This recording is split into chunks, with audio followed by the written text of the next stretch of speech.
ഏതൊരുവൻ നിനക്കുമേൽ നീതി നിഷേധിക്കുന്നുവോ നീ തീയാവണം, അവനുമേൽ നീ അഗ്നിപർവ്വതമായിടേണം. പോരാടിടേണം, നീ മുഷ്ടി ചുരുട്ടിടേണം, അഗ്നിജ്വാലയായി നീ ജ്വലിച്ചിടണം ഈ വാനിൽ. ഉണരണം നിൻ മൃത്യുവിൽ നിന്ന്, നിൻ ജന്മനാടിൻ ജനനന്മയ്ക്കായി സഹചരെ. ഭീരുവായി നീ പലനാൾ മരിക്കാതെ ധീരനായി നീ ഒരു നാൾ മരിക്കുക.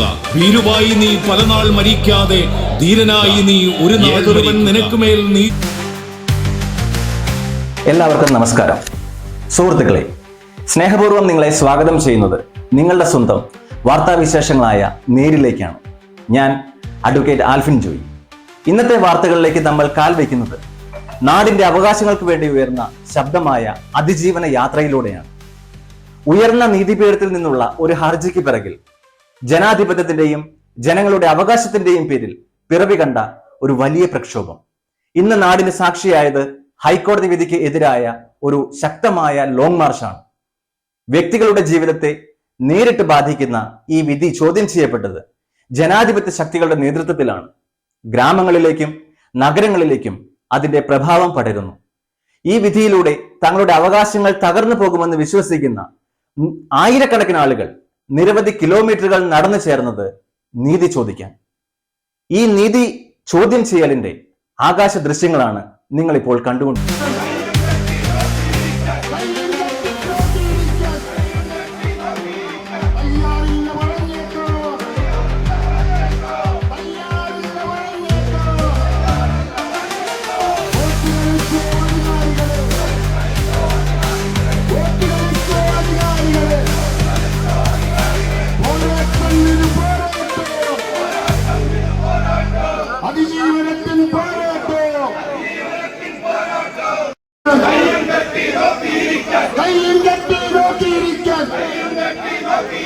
തയ്യാറില്ല പറഞ്ഞേക്കോ, തയ്യാറില്ല പറഞ്ഞേക്കോ. വോട്ട് കളിച്ചോ അധികാരികളെ, വോട്ട് കളിച്ചോ അധികാരികളെ. പോരാട്ടം ഇത് പോരാട്ടോ, അതിജീവനത്തിൻ പോരാട്ടോ. കയ്യും കെട്ടി നോക്കിയിരിക്കാൻ തയ്യാറില്ല പറഞ്ഞേക്കോ, തയ്യാറില്ല പറഞ്ഞേക്കോ. വോട്ട് കളിച്ചോ അധികാരികളെ, വോട്ട് കളിച്ചോ അധികാരികളെ. പോരാട്ടം ഇത് പോരാട്ടോ, അതിജീവനത്തിൻ പോരാട്ടോ. ഇല്ല, ഇവിടെ നടപ്പില്ല,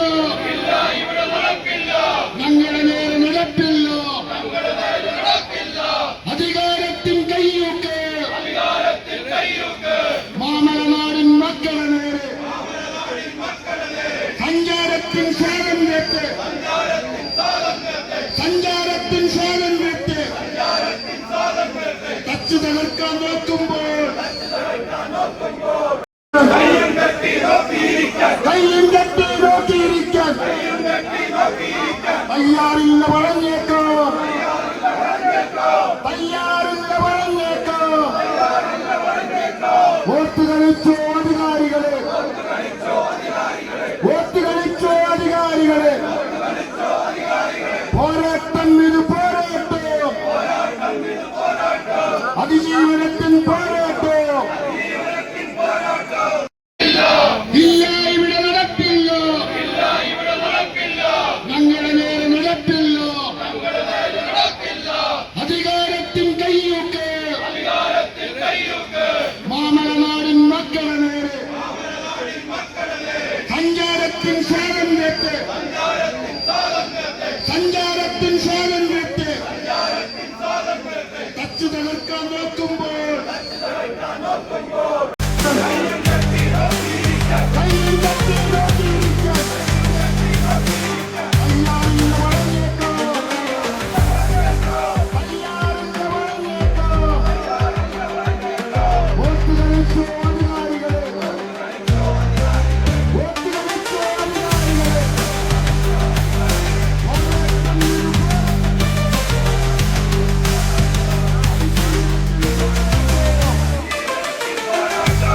എന്താണ് ഈ പ്രക്ഷോഭത്തിലേക്ക് ഇത്രയും ജനങ്ങളെ നയിക്കാനുണ്ടായ കാരണം?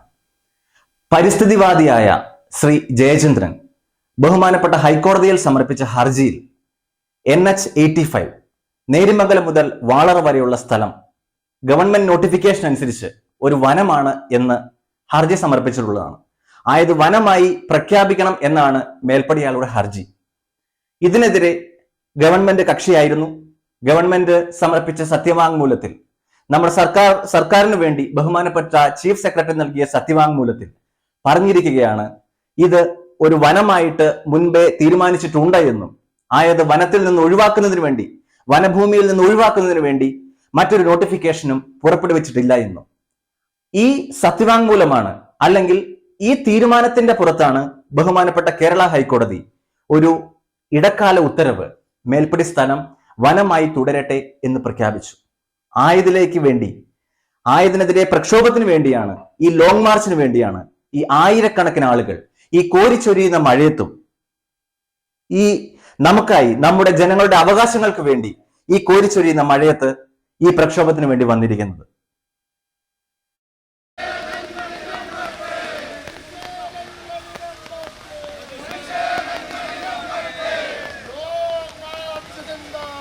പിറന്ന മണ്ണിൽ ജീവിക്കാൻ,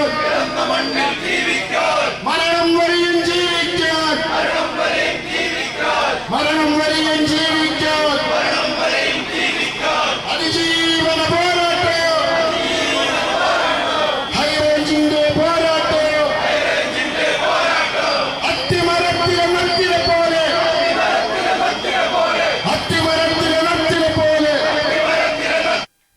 മതിയായ പ്രതികരണങ്ങളോടെയുള്ള ഒരു ലോങ് മാർച്ചിന് ഗവൺമെന്റിനെയും ജനങ്ങളെയും ഉണർത്താനുള്ള കഴിവുണ്ട്.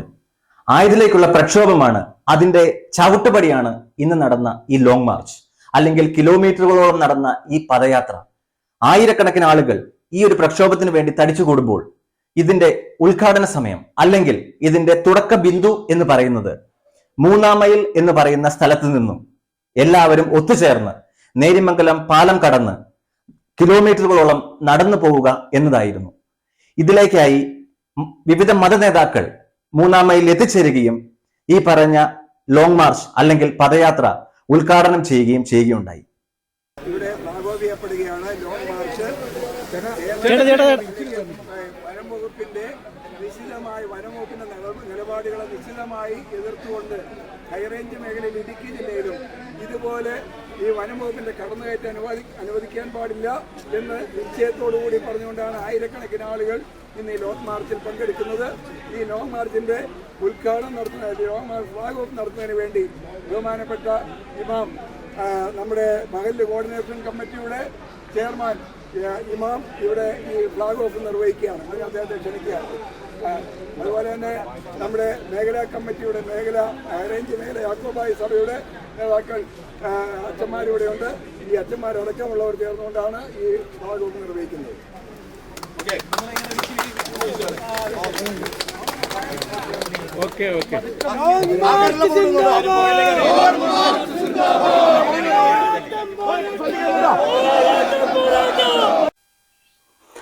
ആയിരക്കണക്കിന് ആളുകൾ തങ്ങളുടെ അവകാശങ്ങൾക്ക് വേണ്ടി തെരുവിലിറങ്ങുമ്പോൾ ഇല്ലെങ്കിൽ റോഡിൽ ഇറങ്ങുമ്പോൾ എന്താണ് ഇവിടെ സംഭവിച്ചിരിക്കുന്നത്? ആദ്യത്തെ പ്രക്ഷോഭം ഫോറസ്റ്റ് ഡിപ്പാർട്ട്മെന്റിന് അല്ലെങ്കിൽ വനം വകുപ്പിനെതിരെ ആയിരുന്നെങ്കിൽ ബഹുമാനപ്പെട്ട ഹൈക്കോടതിയിൽ കേരള ഗവൺമെന്റിന് വേണ്ടി ചീഫ് സെക്രട്ടറി സമർപ്പിച്ച ജനവിരുദ്ധ സത്യവാങ്മൂലം എന്ന് തന്നെ പറയാം. ജനവിരുദ്ധ സത്യവാങ്മൂലത്തോടു കൂടി ഈ പ്രക്ഷോഭം കേരള ഗവൺമെന്റിന് എതിരായിട്ട് വന്നിരിക്കുകയാണ്. ചീഫ് സെക്രട്ടറി സമർപ്പിച്ച സത്യവാങ്മൂലത്തിൽ ഈ സ്ഥലം ഒരു വനമായി തന്നെ നിലനിൽക്കട്ടെ എന്ന് ഹൈക്കോടതി ഇടക്കാല ഉത്തരവ് ഇറക്കിയിട്ടുള്ളതാണ്. ഈ പ്രക്ഷോഭം സർക്കാരിനെതിരെ തിരിഞ്ഞു എന്നുള്ള തിരിച്ചറിവിന്റെ മേലാണ്, അതിനുള്ള തെളിവാണ് നേരിമംഗലത്തും 3-ാം മൈലിലും പോലീസ് സന്നാഹത്തെ വിന്യസിച്ചിരുന്നത്.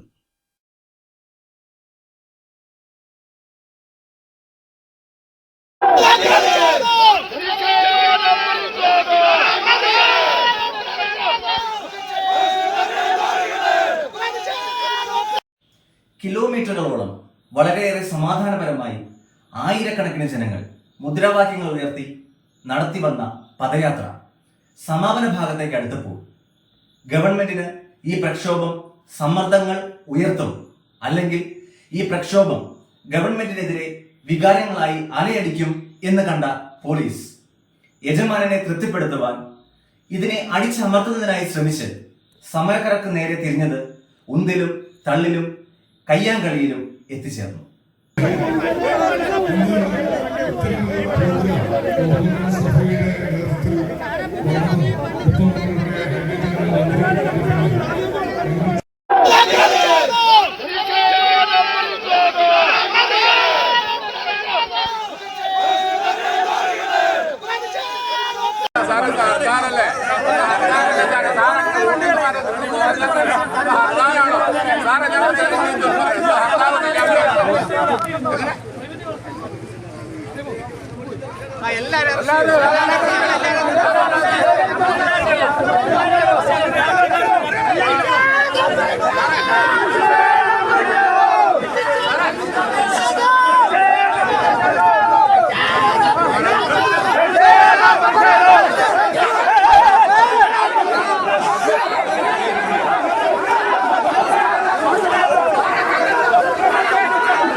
പോലീസ് ഇടിച്ച് സ്പീഡിൽ വരും കേട്ടോ. മാറിക്കോളേ, മാറുന്നു.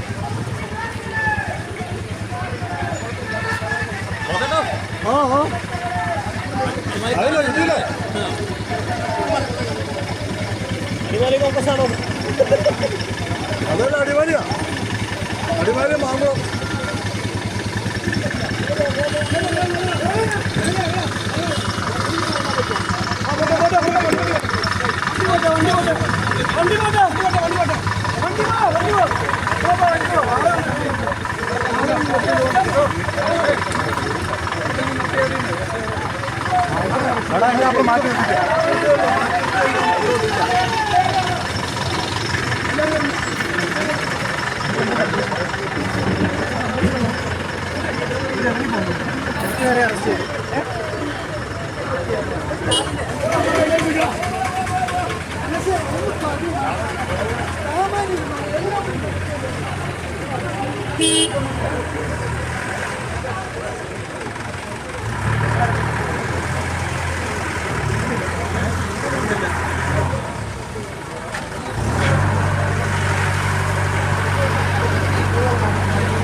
ഈ ലോങ് മാർച്ച് എറണാകുളം ജില്ലയിലെ നേര്യമംഗലത്ത് സമാപിച്ചു. പൊതുസമ്മേളനത്തിൽ സർക്കാരിന്റെ ജനവിരുദ്ധ നയങ്ങൾക്കെതിരെ വിവിധ സംഘടനകളുടെ നേതാക്കൾ തുറന്നടിച്ചു. ഒരു വലിയ നിയമ പ്രശ്നം കേരളത്തിൽ ഉയർത്തുന്ന ഒരു കാര്യമായി ഇത് ഭവിച്ചിട്ടുണ്ട് ഒട്ടനവധി വിജ്ഞാപനങ്ങൾ രാജഭരണകാലത്തും അല്ലാതെയും കേരളത്തിന്റെ വിവിധ പ്രദേശങ്ങളിൽ ഇട്ടിട്ടുണ്ട്. ഏതാണ്ട് 65% വരുന്ന കേരളത്തിലെ ഭൂപ്രദേശങ്ങൾ ഈ വിജ്ഞാപനത്തിന് കീഴിൽ വരുന്നു. ആ വിജ്ഞാപനത്തിൽപ്പെട്ട ഭൂപ്രദേശങ്ങളാണ് നമുക്കെല്ലാം പട്ടയം നൽകുന്നതിനും ഈ കാലം അത്രയും വികസന പ്രവർത്തനങ്ങൾ നടത്തുന്നതിനും കേരളം ഒട്ടുക്ക് ഉപയോഗിച്ചിട്ടുള്ളത് 1980 വരെ. അതുകൊണ്ട് തന്നെ ഈ വിജ്ഞാപനത്തിൽ റിസർവ് ചെയ്തില്ല.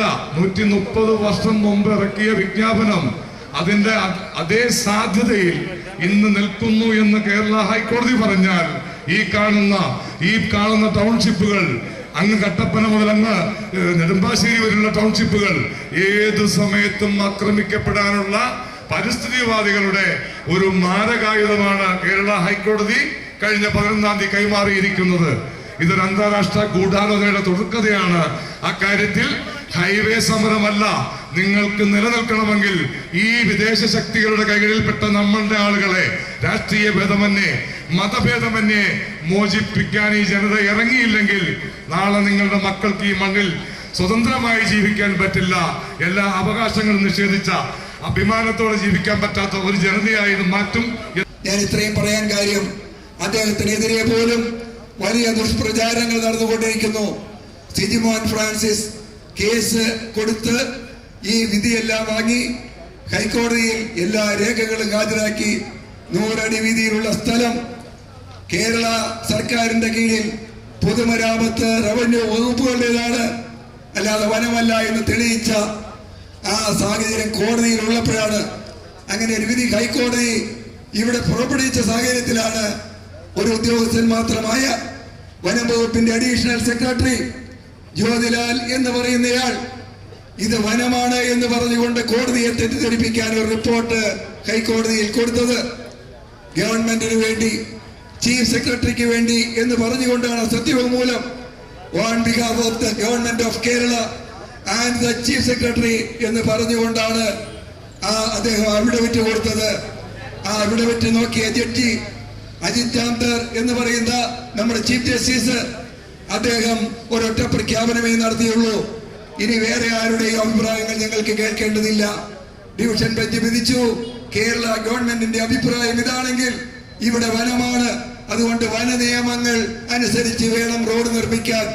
അതുകൊണ്ട് ദുരന്ത നിവാരണ സമിതി ആഹ്വാനം ചെയ്ത ദുരന്ത നിവാരണ സമിതിയുടെ ചെയർപേഴ്സൺ ജില്ലാ കളക്ടർ മരം മുറിക്കാൻ ആവശ്യപ്പെട്ടത് ഉൾപ്പെടെ തടഞ്ഞുകൊണ്ട് 682 മരങ്ങൾ മുറിക്കാൻ ആവശ്യപ്പെട്ടത് മനുഷ്യന്റെ തലയിൽ വീണ് ആളുകൾ മരിക്കാതിരിക്കാൻ വേണ്ടി മുറിക്കാൻ ദുരന്ത നിവാരണ സമിതി ചെയർമാൻ ഉത്തരവിട്ടത് തടയണമെന്നും അവിടെ മരം മുറിക്കരുതെന്നും മണ്ണെടുക്കരുതെന്നും ഉടനടി എല്ലാവർക്കും നിർദ്ദേശം NHAI അതുപോലെ EKK എന്ന് പറയുന്ന കമ്പനിക്കെല്ലാം നിർദ്ദേശം കൊടുത്തുകൊണ്ടാണ് ആ ജഡ്ജി വാട്സപ്പ് സന്ദേശം കൊടുത്തുകൊണ്ടാണ് ഇവിടെ പണികൾ നിർത്തിവെച്ചിട്ടുള്ളത്. പണികളൊന്നും നിർത്തിയിട്ടില്ല എന്നും അതുപോലെ ഇവരെല്ലാം പറയുന്നതെല്ലാം വളരെ മോശപ്പെട്ട ഗവൺമെന്റിനെ താറടിക്കാൻ വേണ്ടിയാണ് എന്നും പറയുന്നവർക്കുള്ള മറുപടിയാണ്. തെറ്റായ സത്യവാങ്മൂലം കൊടുത്ത് ചോദിച്ചു വാങ്ങിയ വിധിയാണ് ഇന്ന് ഈ നാഷണൽ ഹൈവേ ദേശീയപാതയുടെ നിർമ്മാണ ജോലികൾ തടയപ്പെട്ടിരിക്കുന്നത് എന്നുള്ള കാര്യം സാമാന്യ ബോധമുള്ള മലയോരത്ത് ജീവിക്കുന്ന ജനങ്ങളോട് പ്രതിബദ്ധതയുള്ള മുഴുവൻ രാഷ്ട്രീയ നേതാക്കന്മാർക്കും അതുപോലെ സാമാന്യ ജനങ്ങൾക്കുമെല്ലാം അറിയാവുന്ന കാര്യമാണ്. വേണ്ടിയുള്ള സമരത്തിന് പ്രഖ്യാപിക്കുകയാണ്. പിതാവിന് വരാൻ പറ്റാത്ത ഒരു തിരക്കൊട്ട പരിപാടി കോട്ടയത്തുള്ളത് കൊണ്ടാണ് പിതാവ് അങ്ങോട്ട് പോയതും ധ്യാനത്തിലായിരുന്ന എന്നെ പറഞ്ഞ് ഇങ്ങോട്ട് വിട്ടതും. അപ്പോൾ പിതാവിന് വേണ്ടിയിട്ട് കൂടിയാണ് ഈ അദ്ദേഹത്തിന്റെ ആശംസകളും അദ്ദേഹത്തിന്റെ പ്രാർത്ഥനകളും പിന്തുണകളും രൂപതയുടെ എല്ലാ സപ്പോർട്ടും ആശംസിക്കുകയാണ്. അതുകൊണ്ട് നിങ്ങൾ കൂടി ചെയ്തതിനു മുമ്പ് രൂപതയിലെ ഞങ്ങൾ വൈദികരും സിസ്റ്റേഴ്സും ഇവർ സംഘടന ഭാരവാഹികളും ഇവിടെ ഞങ്ങൾ പ്രതിഷേധ പ്രകടനം നടത്തുകയുണ്ടായി. 1924 വെള്ളപ്പൊക്കത്തില് കരിന്തിരി മലകൾ തകർന്നപ്പോൾ, പഴയ ആലോ മൂന്നാർ റോഡ് തകർന്നപ്പോൾ തുടങ്ങിയ റോഡാണ് ഈ നീതിമംഗലം കൂടിയുള്ള വഴി. 1924 ഭരണം ഏറ്റെടുത്തത് റീജന്റായ റാണി സേതു ലക്ഷ്മിഭായിയാണ്. ആ റാണിയുടെ പേരിൽ നാട്ടിയ കല്ലാണ് റാണിക്കല്ല വളവെങ്കിൽ കാണുന്നത്.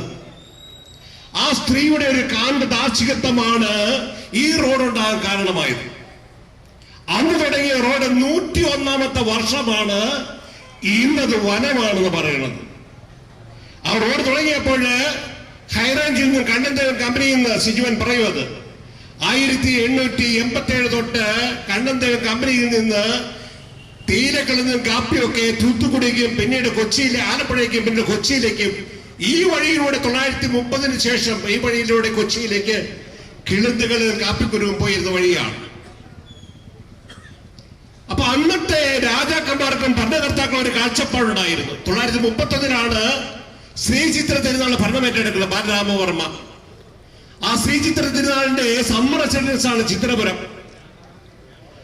1932 തൊട്ട് ഈ പാലം ഉണ്ടായി. 1935 ഈ പാത വലിയ സഞ്ചാരപാതയെ മാറുകയും 1935 പള്ളിവാസൽ ഹൈഡ്രോ ഇലക്ട്രിക് പ്രോജക്ട് ആരംഭിക്കുകയും ചെയ്തു. അപ്പൊ സാർ CP ആണ് ദിവാൻ. അദ്ദേഹം നൽകിയ വലിയൊരു ആനുകൂല്യമാണ് ഈ റോഡിന് 100 അടി വീതിയുണ്ട് എന്നുള്ളത്. റോഡിന് മധ്യത്തിൽ നിന്ന് ഒരു വശത്തേക്ക് 50 അടിയും മറുവശത്തേക്ക് 50 അടിയും ഉൾപ്പെടെ 100 അടി വീതിയിലെ ഈ റോഡ് അന്ന് തിരുവിതാംകൂർ ദിവാൻ അനുവദിച്ചതാണ്. 1947 ശേഷം സ്വാതന്ത്ര്യം പ്രാപിച്ചതിന് ശേഷം അതിനുള്ള നിയമങ്ങൾ മുഴുവൻ മുക്കിക്കളഞ്ഞിട്ട് പുതിയൊരു നിയമം വനംവകുപ്പ് എഴുതാൻ പോയി തുടങ്ങിക്കഴിഞ്ഞാൽ ഈ ഭൂമി ജീവിക്കുന്നവർക്ക് 1947 മുന്നിലുള്ള വേരുകൾ നഷ്ടപ്പെടുകയാണ്. അവർ വളർന്നു വന്ന മണ്ണിന്റെ ഇന്നലകളെ കുറിച്ചുള്ള അർത്ഥങ്ങൾ നഷ്ടപ്പെടുകയാണ്.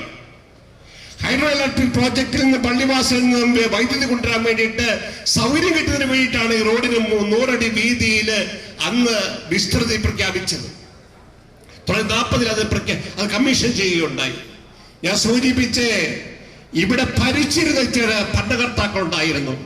സേതു റാണി ലക്ഷ്മിഭായിയും ശ്രീചിത്ര തിരുനാൾ ബാലരാമവർമ്മ തിരുനാൾ തുടങ്ങിയുള്ള മഹത് വ്യക്തികള്. അവരുടെ കണ്ണിലെ ജനങ്ങളുടെ നന്മയായിരുന്നു പ്രധാനം. സ്വാതന്ത്ര്യ ലബ്ധി വരെ അവര് രാജാധികാരികളായി ഇരുന്ന ഘട്ടത്തില് ഈ ജനങ്ങൾക്ക് ഉപകാരപ്പെടുന്ന വിധത്തിലാണ് വഴിയെക്കുറിച്ച് ചിന്തിച്ചതും വഴിയുടെ വീതിയെ കുറിച്ച് ചിന്തിച്ചതും. നമ്മൾ കരുതി ജനാധിപത്യം വന്നു കഴിയുമ്പോൾ ജനങ്ങൾക്ക് വേണ്ടി ജനങ്ങളെ തിരഞ്ഞെടുക്കപ്പെട്ട ഗവൺമെന്റ് ജനങ്ങളുടെ പക്ഷത്ത് നിൽക്കുമെന്ന് നമ്മൾ അങ്ങനെ കരുതിയിരുന്നേ.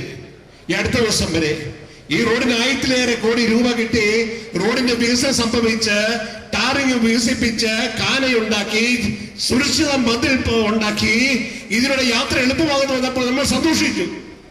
ഇടുക്കിയും കോതമംഗലവും എറണാകുളം ജില്ലകളും കൊണ്ട് കൂട്ടി യോജിപ്പിച്ചുകൊണ്ട് വലിയ ഒരു സഞ്ചാര സാധ്യതകൾ തെളിഞ്ഞു വരികയാണല്ലോ എന്ന്. ഈ ധനുഷ്കോടിയിലേക്ക് പോകുന്ന കൊച്ചിയിൽ നിന്ന് പോകുന്ന NH-85 ഭാവിയെക്കുറിച്ചും ഈ പ്രദേശത്തിന്റെ വികസനത്തെ കുറിച്ചും സ്വപ്നം കണ്ടിരുന്നപ്പോഴാണ് എനിക്ക് മുമ്പ് സംസാരിച്ച ശ്രീ റസാഖും ശ്രീ PM ബേബിയും ഒക്കെ പറഞ്ഞതുപോലെ പെട്ടെന്ന് വെള്ളിടി പോലെ 14.5 കിലോമീറ്റർ നേര്യമംഗലം തൊട്ട് വളർ വരെ 14.5 കിലോമീറ്റർ വനമാണെന്ന്, അവിടെ റോഡിന്റെ വികസനം പാടില്ല എന്ന്, നിലവിലുള്ള ടാർ കഴിഞ്ഞിട്ട് ഒന്നും ചെയ്യാൻ പറ്റില്ലെന്ന്, ഈ പണി മുഴുവൻ മരവിച്ചു എന്നാണ്. എന്നെ പോലെ തന്നെ ഇവിടെ ഇരിക്കുന്ന പലരും ലോകത്തിൽ വിവിധ ഭാഗങ്ങളിൽ പോയിട്ടുള്ളവരാണ്. ലോകത്തെ ഏറ്റവും വലിയ ഫോറസ്റ്റ് ആമസോൺ ഫോറസ്റ്റ് ആണ്. ആമസോൺ ഫോറസ്റ്റിനകത്ത് 4000 കിലോമീറ്റർ ആണ് റോഡുള്ളത്. ജർമ്മനിയിൽ ഏറ്റവും വലിയ ഫോറസ്റ്റ് ബ്ലാക്ക് ഫോറസ്റ്റ് ആണ്, ഷ്വാർസ്വാൾഡ് ഫോറസ്റ്റ്. ഫ്രൈബുർഗിൽ നിന്ന് പോരുന്ന ഫോറസ്റ്റ് ആണ്. അവിടെ B500 എന്നുള്ള നാഷണൽ ഹൈവേ ഉണ്ട്. നാഷണൽ ഹൈവേയും പ്രാദേശിക ഹൈവേകളും ഉണ്ട്. അപ്പൊ മറ്റ് രാജ്യങ്ങളിൽ എന്ത് നടക്കണോ എന്ന് ഇവിടുത്തെ ഫോറസ്റ്റ് ഉദ്യോഗസ്ഥർ കാണണം. ഈ വനത്തിൽ കൂടെ വഴികൾ പോകുമെന്ന് അവർ കാണണം. വഴികൾ പോകുമ്പോൾ ഫോറസ്റ്റ് ഏത് നിലപാട് എടുക്കേണ്ടത് അവർ കാണണം, തിരിച്ചറിയണം. അതിനനുസരിച്ചുള്ള നിലപാടുകൾ അവർ എടുക്കണം. ഇപ്പോൾ സംഭവിച്ചത് തെറ്റായ വിവരം കോടതിയിൽ ഫോറസ്റ്റ് ഉദ്യോഗസ്ഥർ നൽകിയത് കൊണ്ടാണ് ഈ വിധി നമ്മൾ പ്രതീക്ഷിക്കാത്ത വിധത്തിൽ എത്തിയത്. നിങ്ങൾ ഭൂമിയിലോടുള്ളവരോട് കാരുണ്യം കാണിക്കുകയും എന്നാൽ സൃഷ്ടാവ് നിങ്ങളോട് കാരുണ്യം കാണിക്കും. അധികാര കസേരയിൽ ഇരിക്കുന്ന ആളുകളോട് ഞങ്ങൾക്ക് പറയാനുള്ളത്, നിങ്ങൾ ഈ ആളുകളുടെ ശാപം വാങ്ങിക്കഴിഞ്ഞാൽ പാവപ്പെട്ടവരായ ഹൈറേഞ്ചിലെ ഈ ആളുകളുടെ പിഞ്ചുമക്കള് പാതിരാ സമയത്ത് സുഖമില്ലാതെ ആകുമ്പോൾ ഹോസ്പിറ്റലിൽ പോകുന്നതിന് വേണ്ടി, അതുപോലെ പല ആവശ്യങ്ങൾക്ക് വേണ്ടി പ്രയാസപ്പെട്ടുകൊണ്ട് ഈ ഹൈവേയിലൂടെ പോകുമ്പോൾ അതിന്റെ വികസനത്തിന് തടസ്സം നിന്ന് കഴിഞ്ഞാൽ നിങ്ങൾ ഏത് പള്ളിക്കുറ്റിപ്പോൾ കൊണ്ടുപോയി പൈസ ഇട്ടാലും, നിങ്ങൾ ഏത് മാതാവിന്റെ മുമ്പിൽ പോയി സാഷ്ടാംഗം നമിച്ചാലും, നിങ്ങൾ ഏത് അമ്പലത്തിൽ പോയി വഴിപാടിട്ടാലും ഇതിന്റെ ശാപം നിങ്ങളും നിങ്ങളുടെ തലമുറയും അനുഭവിക്കുമെന്ന് ഈ സമയത്ത് ഓർമ്മപ്പെടുത്തിക്കൊണ്ട് നല്ല ഒരു വഴി ഞങ്ങളുടെ നാട്ടിലൂടെ കടന്നു പോകുക. 1250 കോടിയോളം രൂപ ഹൈറേഞ്ചിന്റെ ഈ ദേശീയപാതയ്ക്ക് വേണ്ടിയിട്ട് കൊച്ചി ധനുഷ്കോടി ദേശീയപാതയ്ക്ക് വേണ്ടി നീക്കിവെക്കപ്പെട്ടപ്പോൾ ഓരോ ഹൈറേഞ്ചുകാരനും ഹർഷപുളകിതനായി എന്നുള്ള കാര്യത്തിൽ സംശയമില്ല. എന്നാൽ ഇടി വെട്ടിയവന്റെ തലയിൽ പാമ്പ് കടിച്ചു, അതിന് മണ്ടിയിൽ കോഴി കൊത്തി എന്ന് പണ്ടാരോ പറഞ്ഞതുപോലെ ഒരു വലിയ പ്രത്യാഘാതം സൃഷ്ടിച്ചുകൊണ്ട് ഏതാനും നാളുകൾക്ക് മുമ്പ്, 20 ദിവസങ്ങൾക്ക് മുമ്പ് കേരള ഹൈക്കോടതിയിൽ നിന്നൊരു വിധിയുണ്ടായി. നേര്യമംഗലം മുതൽ വാളറ വരെയുള്ള 14 കിലോമീറ്റർ വനഭൂമിയാണെന്നും അതിനകത്ത് നിർമ്മാണം നടത്താൻ പാടില്ല എന്നും. ഇനി 1-2 കാര്യങ്ങൾ മാത്രം ഇവിടെ സൂചിപ്പിക്കാൻ ആഗ്രഹിക്കുകയാണ്. ഇന്ത്യൻ ഭരണഘടന ഒരു ഇന്ത്യൻ പൗരന് വിഭാവനം ചെയ്തിട്ടുള്ളതായ ധാർമ്മിക അവകാശങ്ങൾ ഞങ്ങൾ ഹൈറേഞ്ചിൽ ജനിക്കപ്പെട്ടതായതുകൊണ്ട് ഞങ്ങൾക്ക് നിഷേധിക്കപ്പെടുകയാണോ എന്ന് വളരെ വേദനയോടെ ചോദിക്കാൻ ഈ സമയം വിനിയോഗിക്കുകയാണ്. ഒരു മനുഷ്യൻ ഈ ഭൂമിയിൽ ജനിച്ചു വീഴുമ്പോൾ അവന് ചില ധാർമ്മിക അവകാശങ്ങളുണ്ട്. അവന് ഭക്ഷണം ആവശ്യമാണ്, പാർപ്പിടം ആവശ്യമാണ്, വഴിയും വെള്ളവും ജലവും ആവശ്യമാണ്. എന്നാൽ ഞങ്ങൾക്ക് ഇവിടെ ഭരണകൂടങ്ങൾ, അധികാരവർഗങ്ങൾ ഞങ്ങൾക്ക് ലഭിക്കേണ്ടതായ ആനുകൂല്യങ്ങൾ നിഷേധിക്കുമ്പോൾ ഞങ്ങൾ ഒറ്റ വാക്ക് ചോദിക്കുകയാണ്, ഞങ്ങളും മനുഷ്യരല്ലേ? ഇന്ത്യൻ ഭരണഘടന ഒരു മനുഷ്യന് വിഭാവനം ചെയ്തിട്ടുള്ളതായ അധികാരങ്ങളും നീതിയും ധാർമ്മികതയും ഞങ്ങൾക്കും അനുഭവിക്കേണ്ടതെന്ന് വളരെ വിനയത്തോടെ ഈ സമൂഹത്തോട്, അധികാരി വർഗങ്ങളോട് ചോദിക്കുവാൻ ഞാൻ ആഗ്രഹിക്കുകയാണ്. ഞാൻ രാവിലെ പള്ളിയിലിരുന്നപ്പോൾ ഇങ്ങനെ മനസ്സിലൂടെ ഓർത്തു പോകുകയായിരുന്നു, ഒരു മൃഗത്തിൽ ലഭിക്കപ്പെടേണ്ട പരിഗണന പോലും സാധാരണക്കാരായ കർഷകർ ലഭിക്കപ്പെടാതെ പോകുകയല്ല ഈ സമൂഹത്തിൽ എന്ന് ഞാൻ ചിന്തിക്കുകയായിരുന്നു. ഫോറസ്റ്റിന്റെ അധികാരികളും ഇവിടെ മൃഗത്തിന് കൊടുക്കുന്ന പരിഗണന പോലും സാധാരണക്കാർ ഞങ്ങൾക്ക് നൽകാറില്ല എന്നുള്ള കാര്യം വേദനയോട് ഓർമ്മപ്പെടുത്താൻ ആഗ്രഹിക്കുകയാണ്. ഏതാനും നാളുകൾക്ക് മുമ്പ് ഞാനൊരു സ്ഥലത്ത് ഒരു ആരാധനകൾ നിൽക്കുന്ന സന്ദർഭത്തിൽ ഒരു മധ്യവയസ്കനായ മനുഷ്യനോടൊരു കാര്യം ഇങ്ങനെ പറയാനിടയായി തീർന്നു. ഞാൻ ഇന്ന് രാവിലെ അത് ഓർക്കുകയായിരുന്നു പള്ളിയിലിരുന്നപ്പോൾ. അദ്ദേഹം പറഞ്ഞത് ഇങ്ങനെയാണ്, ഒരമ്മ കുഞ്ഞിനെ തൊട്ടിനകത്ത് ഉറക്കി കിടത്തി. എന്നിട്ട് അമ്മ തുണി കഴുകാൻ വേണ്ടി പുറത്തേക്ക് പോയി. അല്പം കഴിഞ്ഞ് അമ്മ കയറി വന്നപ്പോൾ കണ്ടതായ ചിത്രം എന്ന് പറയുന്നത്, തൊട്ടിനകത്ത് കിടക്കുന്ന ഈ ഓമന കുഞ്ഞ് പാമ്പ് കടിച്ച് ചത്തു കിടക്കുകയാണ്. അമ്മ അലമുറയിട്ടു. 2022 ഓഗസ്റ്റ് 15 വാളറയില് സ്വന്തം കുടുംബത്തിലെ കുഞ്ഞുങ്ങളെ പോറ്റാൻ വേണ്ടി 2 പിക്കപ്പ് വാനിൽ കരിക്ക് വിൽക്കാൻ വന്ന മീരാൻ കുഞ്ഞെന്ന മനുഷ്യനെ വനം വകുപ്പ് ഉദ്യോഗസ്ഥർ വനത്തിൽ അതിക്രമിച്ചു കയറി പരിസ്ഥിതിക്ക് പ്രശ്നം ഉണ്ടാക്കി എന്നും പറഞ്ഞ് ജയിലിലടച്ചു. രാത്രിയിൽ ഞങ്ങള് അത്താഴമുണ്ണുന്ന സമയത്ത് TV-യിൽ ഈ മാധ്യമങ്ങളിൽ ഈ വാർത്ത വന്നപ്പോൾ നിർമ്മല കോളേജില് ഇംഗ്ലീഷ് ബിരുദ വിദ്യാർത്ഥിയായ എന്റെ മകള് പറഞ്ഞു, കുഞ്ഞുങ്ങളെ പോറ്റാൻ വേണ്ടി കരിക്ക് വിൽക്കാൻ പോലും സമ്മതിക്കാത്ത ഈ കാട്ടാളന്മാരുടെ പ്രവൃത്തിക്കെതിരെ പ്രതികരിച്ചില്ലെങ്കിൽ നിങ്ങൾ ഈ വെള്ള ഷർട്ടിട്ടുകൊണ്ട് നടന്ന് പൊതുപ്രവർത്തനം നടത്തുന്നതിൽ വലിയ പ്രസക്തിയില്ല. ഞാൻ വീട്ടിൽ നിന്ന് പഠിച്ച ആദ്യത്തെ സാമൂഹ്യ പാഠം. ഞാൻ അവളോട് പറഞ്ഞു, മീരാൻ കുഞ്ഞ് ഇറങ്ങട്ടെ, കളി ഞങ്ങൾ കാണിച്ചു കൊടുക്കാം. മീരാൻ ജയിലിൽ നിന്ന് ഇറങ്ങി. മീരാനെ ഞാൻ വിളിച്ചു. കോതമംഗലത്ത് ചെറുപള്ളി താഴെ ഒരു ബേക്കറിയിലേക്ക് വരാൻ പറഞ്ഞു. മീരാൻ ചോദിച്ചു, എന്തിനാണ്? ഞാൻ പറഞ്ഞു, സുരേഷ് കൈ പറഞ്ഞ പോലെ നിന്നെ ഞങ്ങൾ ഇങ്ങനെ എടുക്കുകയാണ്. മീരാൻ വന്നു. ബേക്കറിയിൽ വെച്ച് എനിക്കൊരു വക്കാലത്ത് ഒപ്പിട്ട് തന്നു. ആർക്കിയോളജിക്കൽ ഡിപ്പാർട്ട്മെന്റിൽ അടക്കം അതിനുവേണ്ടി ഫൈറ്റ് തുടങ്ങാനുള്ള സംവിധാനങ്ങൾ ചെയ്യാൻ എന്റെ സംഘടനയിൽ നിന്നും ഒരു ടാസ്ക് ഫോഴ്സിനെ നിയമിച്ച് മാറ്റി നിർത്തി. അവരതിന്റെ രേഖകൾ കളക്ട് ചെയ്തു. ഈ സമയത്താണ് ഡീൻ കുര്യാക്കോസിന്റെ നേതൃത്വത്തിൽ ഏതാണ്ട് 860 കോടി റോഡിനും ബാക്കിയുള്ള പാലത്തിനുമായിട്ട് കേന്ദ്ര പൊതുമരാമത്ത് വകുപ്പ്, അതായത് ദേശീയപാത അതോറിറ്റി ഫണ്ട് അനുവദിക്കുന്നത്. പക്ഷേ ഈ നേര്യമംഗലം മുതൽ വാളർ വരെയുള്ള 14 കിലോമീറ്റർ ദൂരം അത് വനമാണെന്നും നിലവിലുള്ള റോഡിന് 1 സെന്റിമീറ്റർ പോലും വീതി കൂട്ടാൻ പാടില്ല എന്ന നിലപാട് നമ്മുടെ മൂന്നാർ DFO അടക്കമുള്ളവർ എടുത്തു കഴിഞ്ഞപ്പോൾ ഇത്രയും ഭാഗം ഒഴിവാക്കിക്കൊണ്ട് പോകാനായിട്ട് ഒരു സർവകക്ഷി യോഗം ഡീൻ കുര്യാക്കോസിന്റെ നേതൃത്വത്തിൽ അടിമാലി വ്യാപാര ഭവനിൽ വിളിച്ചു. കോൺഗ്രസുകാരെ മാത്രമല്ല വിളിച്ചത്, BJP, കമ്മ്യൂണിസ്റ്റ് പാർട്ടി അടക്കമുള്ള എല്ലാ നേതാക്കന്മാരെയും വിളിച്ചു. അവിടെ വെച്ച് ഡീൻ കുര്യാക്കോസ് പറഞ്ഞു, ഈ സ്ട്രെച്ച് 14 കിലോമീറ്റർ ഒഴിവാക്കി നമ്മൾ മുമ്പോട്ട് നീങ്ങുകയാണ്. ഡീൻ കുര്യാക്കോസിനോട് ചെവിയിൽ റസാഖ് ചൂരവേലി പറഞ്ഞു, എനിക്കൊരു സുഹൃത്തുണ്ട്, കുട്ടമ്പുഴയാണ് വീട്, ഞാനൊന്ന് ചോദിച്ചു നോക്കട്ടെ, എന്തെങ്കിലും ചെയ്യാൻ പറ്റുമോ എന്ന്. പരിപാടി കഴിഞ്ഞ് പ്രസാക്കിക്ക എന്നെ വിളിച്ചു, ഇതിൽ ഇടപെടാൻ കഴിയുമോ? ഞാൻ പറഞ്ഞു, ഞാൻ ഇടുക്കിയിലാണ് ജനിച്ചു വളർന്നത്. എന്റെ വിദ്യാഭ്യാസം 10ാം ക്ലാസ് വരെ പണിക്കൻകുടിയിലാണ്. എന്റെ സഹോദരങ്ങളെ കെട്ടിച്ചയച്ചിരിക്കുന്നത് ഇടുക്കിയിലാണ്. എന്റെ മാതാപിതാക്കളുടെ ബിലോങ്ങിങ്സ് മുഴുവനും ഇടുക്കിയിലാണ് കിടക്കുന്നത്. ഞാൻ ഇടുക്കിക്കാരനാണ്.